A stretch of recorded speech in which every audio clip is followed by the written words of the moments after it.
ஒரு நம்ம அரசியல் கட்சியில் எல்லா எண்ணம் உள்ளவங்களும் இருப்பாங்க, புரிதல் உள்ளவங்களும் இருப்பாங்க. ஸோ ஒரு சில பேருக்கு நீங்களே கேட்குறீங்க எனக்கு பொறுப்புன்னு எதிர்பார்த்தீங்கன்னு சொல்கிறீங்க.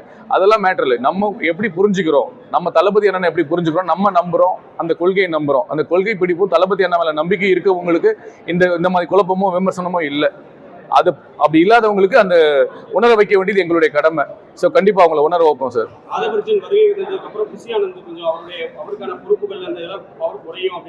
இல்லை சார், அவர் இந்த தேர்தலுக்கான அந்த தேர்தல் பணிக்கான ஒரு பொதுச் செயலாளர், அந்த விஷயங்களை வியூகத்துக்கான ஒரு பொதுச் செயலாளராக தான் இருக்கிற ஒழிய கட்சிக்கான பொதுச் செயலாளர் அண்ணன் புசியானந்தா இதுக்கு சம்பந்தமே கிடையாது சார். ஏற்கனவே ஆனந்த் அவங்க என்ன சொல்லியிருந்தாங்க, கட்சியில உழைச்சவங்களுக்கு தான் முக்கிய பதவிகள் கொடுக்கப்படும் சொல்லியிருந்தாரு. இன்னைக்கு வெளியிருந்து வந்தவங்க எல்லாம் உடனே துணை பொதுச் செயலாளர், ஐடி செயலாளர்லாம் போடுறாங்க. இது முரணா தெரியலையா? இல்ல சார், இது அப்படி நீங்க சார் இல்ல சார், கட்சியில மக்கள் இயக்கத்துல இருந்தவங்களுக்கு தான் எல்லா மாவட்ட செயலாளரும் கொடுத்திருக்காங்க. அதுல எந்த மாற்று கருத்து கிடையாது. இது தேர்தல் வியூகத்துக்காக அந்த அனுபவம் உள்ளவங்களை அங்க எடுத்திருக்காங்க. இது எல்லா கட்சியிலும் நடக்கிறது தான். மற்றபடி இங்க இருக்கிறவங்களை புறக்கணிச்சுட்டு புதுசா யாரையுமே கூப்பிடல, புதுசா யாரையுமே சேர்க்கல.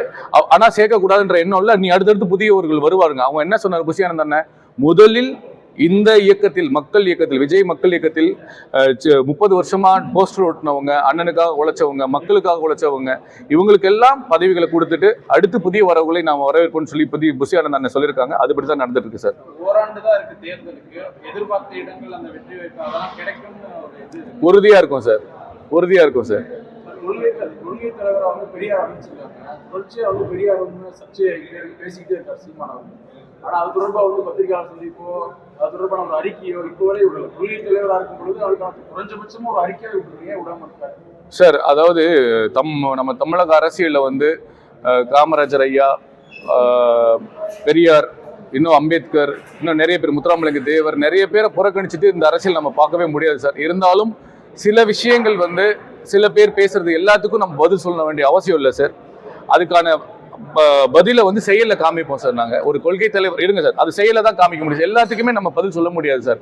அவர் சில விஷயங்கள் சொல்லுவார். அதுக்கு நமக்கு மக்கள் பணி செய்யறதுக்கான நேரமே கம்மியா இருக்கு. எங்களுக்கு இன்னும் 1 வருஷம் தான் இருக்கு. அதுல கான்சென்ட்ரேட் பண்ணிட்டு இருக்கோம். அதுக்காக நாங்க எங்க கொள்கை தலைவர் ஒருத்தர் பேசுறன்றதுக்காக நாங்க கடந்து செல்லவில்லை.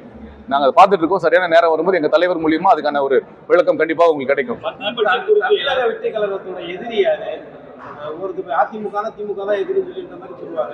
அதான் தெளிவா சொல்லிட்டார் சார். தமிழக வெற்றி கழகத்தோட நேரடி எதிரி திமுக அண்ட் பிஜேபி. அதை நோக்கி தான் போயிட்டு இருக்கு. தமிழ்நாட்டை பார்ப்போம் சார். தமிழ்நாடு தலைவர், எங்க தலைவர் மற்றும் நிர்வாகிகள் எல்லாருமே தமிழ்நாட்டை ஊழல்ல இருந்து மீட்டணும், இங்க இருக்க பிரச்சனைகள், மக்கள் பிரச்சனை சரி பண்ணணுன்றதுதான் எங்க தலைவரோட மிக முக்கியமான எண்ணம். அண்ட் அதுக்கானதான் உழைச்சிட்டு இருக்காரு. மத்திய பட்ஜெட்ல தமிழகத்தை பத்தி ஏதாவது ஒரு அறிக்கை கொடுப்பாரு அப்படின்னு மத்திய பட்ஜெட் பத்தி எதுவுமே இல்ல சார், கருத்து கொடுத்திருக்காரு. தமிழகத்தை மறுபடியும் வஞ்சிக்கிற மாதிரி கொடுத்திருக்காங்க. ஒரு சில நல்ல விஷயத்தை பாராட்டி இருக்காருல்ல சார். அது நீங்க போய் பயன்படுத்தினா அந்த பட்ஜெட் முழுசா நடைமுறைப்படுத்தும் போது தான் சார் தெரியும். ஓகே சார், நன்றி.